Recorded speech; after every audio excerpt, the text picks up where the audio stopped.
कल मैं काफी एक इंटरेस्टिंग रिसर्च स्टडी पढ़ रहा था जिसमें कि आदमियों के स्ट्रेंथ लेवल्स को कंपेयर करा गया था। मतलब हमारी जनरेशन जेनजी जनरेशन के आदमियों के स्ट्रेंथ लेवल्स को 30 साल पहले वाली जनरेशन मतलब हमारे पापा लोगों की जनरेशन से कंपेयर करा गया था। उस स्टडी का रिजल्ट इतना ज्यादा शॉकिंग था कि मेरे को लगा भाई ये वीडियो बनाना बहुत जरूरी है, क्योंकि भाई जिस सोसाइटी में हम रह रहे हैं वुमेन राइट्स की सब बातें करते हैं कि लड़कियों को स्ट्रांग बनाओ, बेटी बचाओ, बेटी पढ़ाओ, ये सारी चीजें सही है, लेकिन मेंस राइट की कोई बात नहीं करता। इसीलिए मेरी ये वीडियो और ऐसे कुछ और वीडियोस काफी इंपॉर्टेंट बन जाते हैं आज की सोसाइटी के लिए।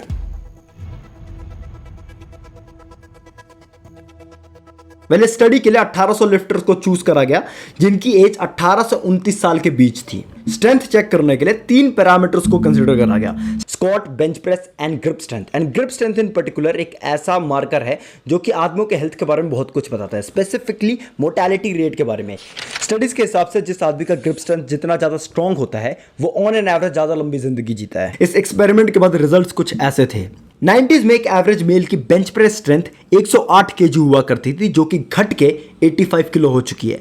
एवरेज स्क्वाट 125 केजी हुआ करता था 90s के जमाने में, वो घट कर 102 केजी हो चुका है। और बहुत ही इंपॉर्टेंट, जैसे कि मैंने पहले बताया, ग्रिप स्ट्रेंथ 55 किलो हुआ करती थी 90s के जमाने में जो कि घट के 47 केजी हो चुकी है। आदमियों का ये जो स्ट्रेंथ लेवल कम हुआ है इसके पीछे सबसे बड़ा जिम्मेदार है testosterone level. I am pretty sure आपको टेस्टोस्टेरोन लेवल के बारे में हल्का फुल्का आइडिया होगा ही, काफी अवेयरनेस जाग चुकी है आज के टाइम पे। फिर भी मैं एक बार बता देता हूँ कि टेस्टोस्टेरोन लेवल होता क्या है। बेसिकली टेस्टोस्टेरोन एक हार्मोन होता है जो कि आदमी को आदमी बनाता है। ये टेस्टोस्टेरोन ही है जो कि आदमियों में स्ट्रेंथ, मोटिवेशन, सेक्स ड्राइव, ये सब कुछ इन्फ्लुएंस करता है। तो यहां से आपको एक आइडिया लग गया होगा कि कितना ज्यादा इंपॉर्टेंट होता है टेस्टोस्टेरोन आदमियों के लिए। और यही टेस्टोस्टेरोन लेवल मॉडर्न मेन में कम होता जा रहा है। इनफैक्ट एक स्टडी के हिसाब से हर साल आदमियों में टेस्टोस्टेरोन लेवल 1% कम हो रहा है। अभी के टाइम पे जो 30 साल के आदमी का टेस्टोस्टेरोन लेवल है वो एक टाइम पे मतलब 90s के टाइम पे 70 साल के बुढ़े का हुआ करता था। अब टेस्टोस्टेरोन का इंपैक्ट फिजिकल हेल्थ पे तो होता ही है, अभी हमने देखा कैसे, लेकिन लो टेस्टोस्टेरोन मेंटल हेल्थ को भी बहुत बुरी तरीके से अफेक्ट करता है। स्टडी के हिसाब से जिस आदमी के टेस्टोस्टेरोन लेवल नॉर्मल से कम हो जाए तो उसके डिप्रेस्ड होने के चांसेस 2 गुना ज्यादा हो जाते हैं एक नॉर्मल आदमी से। 2 गुना ज्यादा, कैन यू इमेजिन? ये बहुत बड़ा नंबर है। और इस टेस्ट में बाकी सारी जो बीमारियां होती हैं उसको साइड करा गया था, सिर्फ टेस्टोस्टेरोन लेवल के बेसिस पे स्टडी को कंडक्ट करा गया था। और इसका रीजन ये दिया गया कि टेस्टोस्टेरोन लिंक्ड होता है हमारे फील गुड हार्मोन से, जो हमारा ब्रेन केमिकल्स रिलीज करता है, जैसे कि सेरोटोनिन, डोपामिन, ये सारी चीजें जो हमें अच्छा फील कराती है।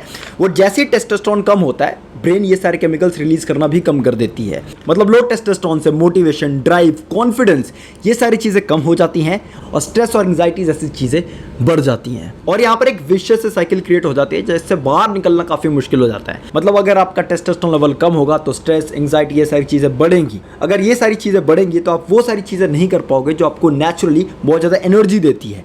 जब आप वो सारी चीजें नहीं करोगे तो आपका टेस्टोस्टेरोन लेवल और कम होगा, टेस्टोस्टेरोन लेवल और कम होगा, स्ट्रेस, एंजाइटी, ये सारी चीजें और बढ़ेंगी और ये साइकिल चलती ही चली जाएगी। अब ये समझने से पहले कि इस विशियस साइकिल से बाहर कैसे है, अपना टेस्टोस्टेरोन लेवल बढ़ाए कैसे, ये समझना भी जरूरी है कि क्या आदमियों का स्ट्रांग होना, आदमियों में टेस्टोस्टेरोन लेवल का बढ़ना सोसाइटी के लिए नेट पॉजिटिव है या नेट नेगेटिव।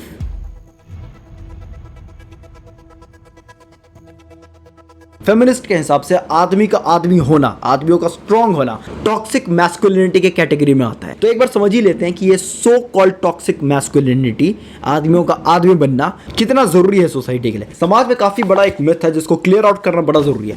लोगों को लगता है कि जिस आदमी का टेस्टोस्टेरोन लेवल हाई होता है वो नेचुरली अग्रेसिव होता है, वॉयलेंट होता है। मल्टीपल रिसर्च स्टडीज हुई हैं इसके ऊपर जिससे ये पता चला है कि अग्रेशन, वॉयलेंट होना, हिंसक होना, ये कैरेक्टर ट्रेट है और इसका टेस्टोस्टेरोन से कोई लिंक नहीं है।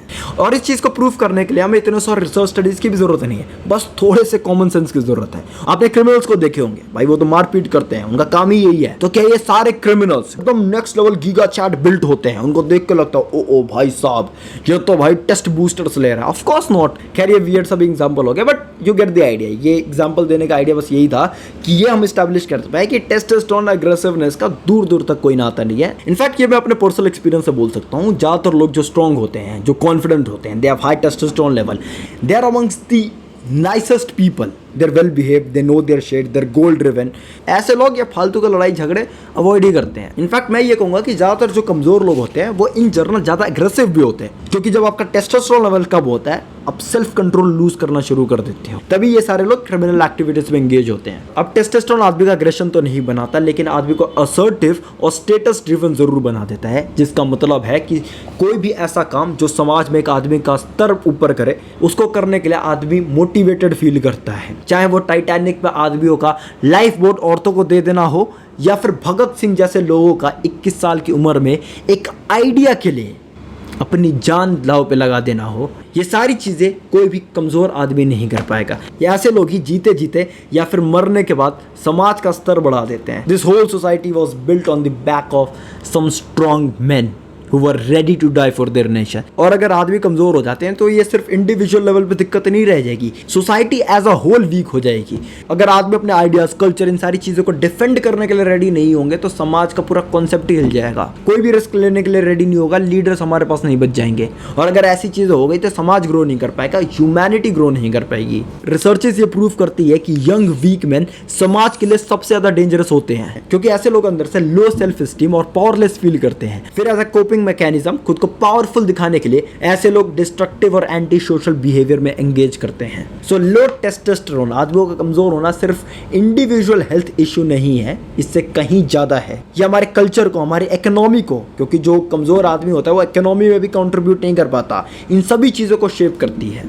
तो इस पूरी राम कथा से हम मोटा मोटा 2 कंक्लूजन ड्रॉ कर सकते हैं।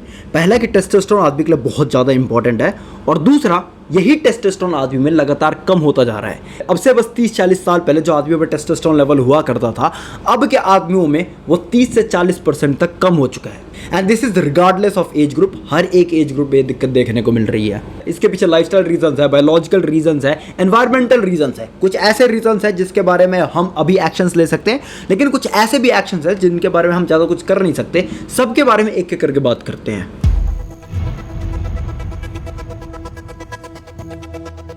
अब से 20 से 30 साल पहले लोग बहुत ज़्यादा एक्टिव हुआ करते थे। लोगों की जॉब्स भी ऐसी थी जिसके अंदर मैनुअल लेबर की बहुत ज़्यादा रिक्वायरमेंट थी, वो फिजिकली बहुत ज़्यादा काम करा करते थे। आई एम श्योर आपकी फैमिली में भी किसी ना किसी जनरेशन में, चाहे वो आपके दादा हो, परदादा हो, कोई ना कोई फार्मर जरूर रहा है। और एक किसान को कितना ज़्यादा शारीरिक मेहनत करने की जरूरत पड़ती है, ये तो शायद मेरे को बताने की भी जरूरत नहीं, हम सबको पता है। इसके अलावा लोग इन जनरल भी काफ़ी एक्टिव हुआ करते थे। अगर 5-10 किलोमीटर कहीं जाना है तो पैदल चले जाते थे। अगर उससे थोड़ा सा दूर जाना है तो लोगों के पास साइकिल हुआ करती थी। गाँव वगैरह में तो बहुत ही ज़्यादा रेयर था कि किसी घर में बाइक गाड़ी मिल जाए। लोग साइकिल पे ही कोसों दूर नाप दिया करते थे।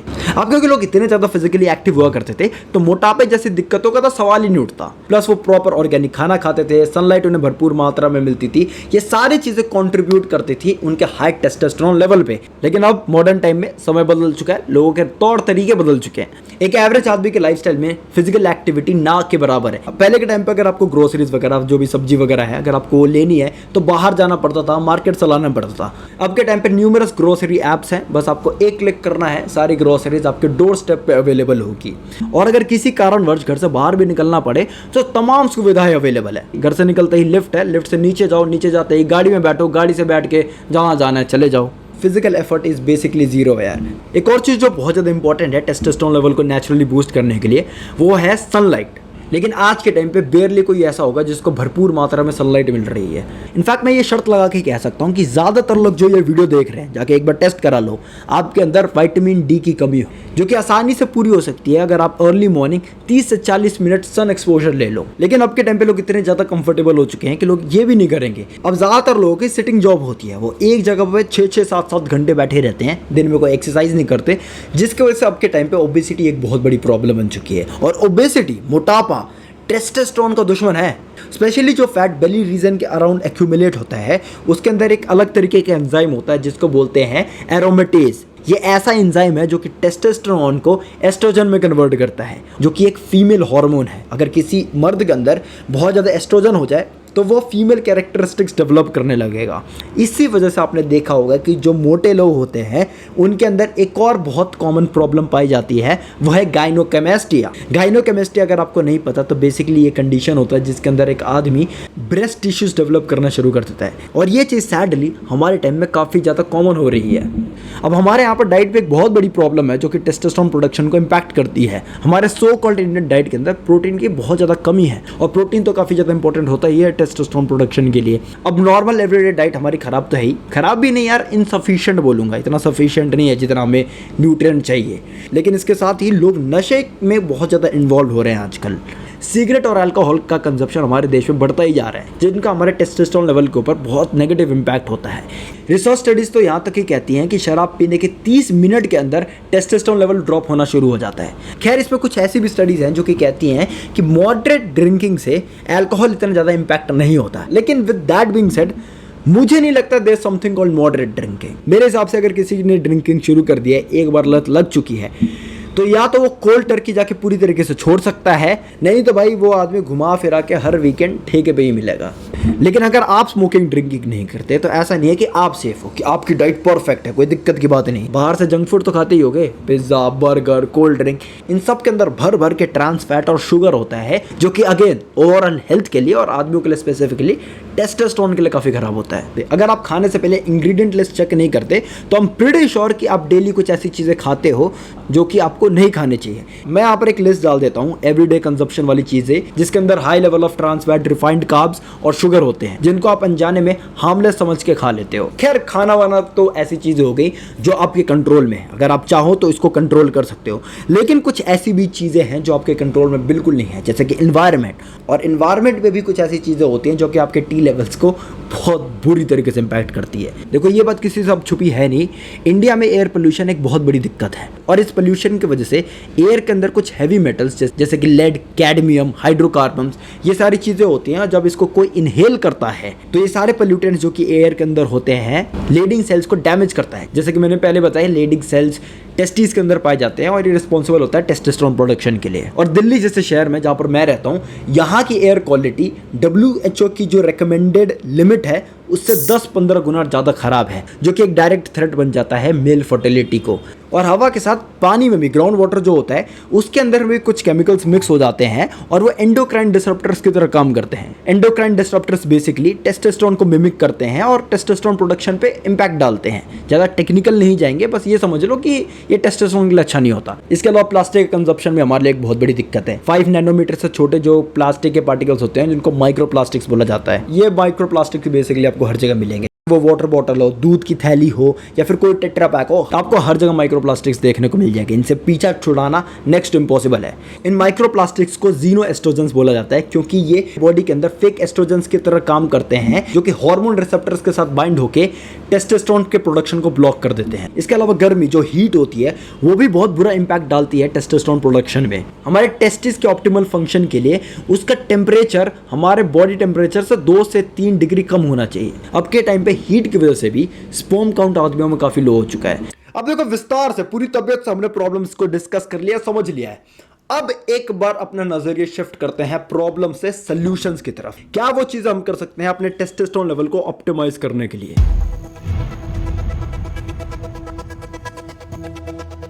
अगर आप एक बहुत ही सेडेंटरी लाइफ जीते हो, मतलब डे टू डे लाइफ में आपका इतना चलना फिरना नहीं होता, इतनी ज्यादा फिजिकल एक्टिविटीज नहीं है, तो इंस्टेंटली आप टी लेवल्स को बढ़ा सकते हो अगर आप फिजिकल एक्टिविटीज में इन्वॉल्व हो जाओ।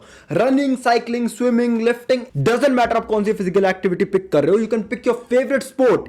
Anything and everything works at your stage. लेकिन अगर आप उनमें से हो जो कि फिजिकली एक्टिव है, जिम वगैरह जाते हैं, तो मैं आपको 3 ऐसे मूवमेंट्स बताता हूं जो इंस्टेंटली, तुरंत आपका टेस्टोस्टेरोन लेवल 40 to 50% तक बढ़ा सकते हैं। और वो मूवमेंट्स है, पहला स्क्वाट। इनफैक्ट कोई भी लोअर बॉडी की आप कंपाउंड मूवमेंट कर लो, वो आपका टेस्टोस्टेरोन लेवल बहुत जल्दी बढ़ाएगी। दूसरा pushup and pullup, again a compound movement. और तीसरा स्प्रिंटिंग। भाई स्प्रिंटिंग में मल्टीपल रिसर्च स्टडीज हुई है, मल्टीपल, जो कि बताती है कि आपके टेस्टोस्टेरोन के लिए कितना ज्यादा अच्छा होता है। क्योंकि जब आप स्प्रिंट कर रहे होते हो पॉइंट ए से पॉइंट बी तक पूरा दम लगा के भागते हो, तो आपके बॉडी के सारे, ऑलमोस्ट सारे मसल्स यूज होते हैं। इन शॉर्ट आप ये भी कंक्लूजन निकाल सकते हो कि जितने भी कंपाउंड मूवमेंट होते हैं जिसमें बहुत सारे आपके मसल्स एक साथ यूज होते हैं, वो आपके टी लेवल्स को डायरेक्टली या इनडायरेक्टली बढ़ाता है। अब एक्सरसाइज के बाद जो सबसे इंपॉर्टेंट चीज होती है रिकवरी। अगर आप रिकवर नहीं हो रहे हो तो कोई फायदा नहीं एक्सरसाइज का। और रिकवरी के लिए बेस्ट सप्लीमेंट इस धरती का है स्लीप, एक अच्छी नींद। और स्लीप तो एक्सट्रीमली अंडररेटेड है, स्पेशली हमारे देश में। कोई भी यहां पर सोना ही नहीं चाहता। इनफैक्ट हाल ही में एक रिपोर्ट आई थी जिसने दिखाया था कि इंडियंस रीसेंट टाइम्स पे कितनी कम स्लीप ले रहे हैं। और ये कम नींद लेने का सिलसिला स्कूल टाइम से ही शुरू हो जाता है। ऑल नाइटर्स पुल करने जैसी चीजें चल रही होती है स्कूल में, हमने भी करा, हमें भी पता है। लेकिन उस वक्त हमें बताने वाला कोई नहीं था कि स्लीप ग्रोथ के लिए कितना इंपॉर्टेंट होता है। जब आप सो रहे होते हो तो ग्रोथ हार्मोन्स और टेस्टोस्टेरोन जैसे इंपॉर्टेंट हार्मोन्स बॉडी में रिलीज हो रहे होते हैं। नींद को लेकर वैसे भी हमारे देश में अलग अलग सी धारणाएं बन गई है। लोगों को लगता है कि अगर कोई सक्सेसफुल नहीं है जीवन में तो उसका रीजन सिर्फ और सिर्फ एक चीज है, वो है नींद, which is far from reality. क्योंकि अगर आप रात को अच्छी नींद लेते हो तो दिन को आप ज्यादा प्रोडक्टिव फील करते हो। 6 से 8 घंटे की नींद लेने का, नींद बहुत ही ज्यादा इंपॉर्टेंट चीज है हार्मोन प्रोडक्शन के लिए, प्रोडक्टिविटी के लिए, ग्रोथ के लिए, हर चीज के लिए। लेकिन हमारे यहाँ पर कोई थोड़े बहुत पैसे कमा ले और नींद को टारगेट ना करे, ऐसा कैसे हो सकता है? भाई इलोन मस्क भी 6-7 घंटे की नींद लेता है, कोई उससे ज्यादा तो बिजी होगा नहीं। How much do you sleep? About 6 hours. Oh, that's pretty good. Yeah, it's not that crazy. For you, for someone who does as much as you, that's impressive that you can squeeze that in. Yeah, I've tried sleeping less, but then total productivity decreases. Yeah. अगर Elon Musk जैसे आदमी के पास time है सोने का, तो trust me आपके पास more than enough time है। बस रात को 2-3 घंटे रील स्क्रॉल करना बंद कर दो और उठने के बाद आप एक बहुत अच्छी हैबिट इनकलकेट कर सकते हो अगर आपके लिए पॉसिबल है। अगर आप वो हो जिसकी नॉर्मल डे शिफ्ट होती है, नाइट शिफ्ट नहीं होती, तो आप उठ के सबसे पहले सन व्यूइंग कर सकते हो। मैंने यूबरमैन का पॉडकास्ट देखा था जिसमें उन्होंने बताया था कि अगर आप सुबह उठ के मॉर्निंग सनलाइट को देखते हो, ये आपके सर्कैडियन रिदम को फिक्स करता है। मतलब बेसिकली आपका स्लीप साइकिल नेचुरली फिक्स हो जाएगा। The single best thing you can do for your sleep, your energy, your mood, your wakefulness, your metabolism is to get natural light in your eyes early in the day. Don't wear sunglasses to do it. और कोशिश करो कि रात को थोड़ा phone वोन कम ही चलाओ, क्योंकि उससे भी आपकी नींद खराब होती है, क्वालिटी खराब होती है नींद की। नींद में भी बाकी चीज़ों की तरह क्वांटिटी से ज़्यादा क्वालिटी इंपॉर्टेंट होती है। तो कोशिश करो कि जितना आपसे हो पाए, जितना आपके लिए पॉसिबल है, आपका जो भी लाइफस्टाइल है उसके अकॉर्डिंग जितनी अच्छी आप नींद ले सकते हो उतनी अच्छी नींद लो। और लास्ट है डाइट। आपको 1000 बार बहुत लोगों ने बोल दिया होगा, मैं ये बोल करके आपको बोर नहीं करने वाला। अपनी डाइट से जंक फूड कम करो भाई। आप भी जानते हो, मैं भी जानता हूँ, हम सबको पता ही होता है, बस करने की चीज़ होती है। इसके अलावा अपने खाने में प्रोटीन ऐड करो। अगर आप प्योर वेजिटेरियन हो तो पनीर वनीर से कोशिश करो आप पूरी कर लो। लेकिन अगर आप अंडा वंडा खाते हो तो उससे अच्छी चीज़ हो ही नहीं सकती। नॉनवेज ऑप्शंस में आपको बहुत ही हाई क्वालिटी प्रोटीन मिलता है जो आपके लिए बहुत अच्छा होता है। और थोड़ा माइंडफुल होकर खाना खाना शुरू कर दो। आपको पता होना चाहिए कि आपके बॉडी के अंदर एग्जैक्टली जा क्या आ रहा है। थोड़ी बहुत आप रिसर्च करोगे। आजकल तो चैट जीपीटी वगैरह के साथ रिसर्च करना काफ़ी ज़्यादा आसान हो चुका है। इनफैक्ट अगर आप चैट जीपीटी पर अपने स्पेसिफिकेशंस डालोगे तो वो आपके लाइफस्टाइल के अकॉर्डिंग आपके लिए बेस्ट डाइट प्लान प्रिपेयर करके दे देगा। तो इस चीज़ का भाई फ़ायदा उठाओ। मिलता हूँ मैं आपसे किसी और ऐसी वीडियो में, तब तक के लिए बाय, टेक केयर।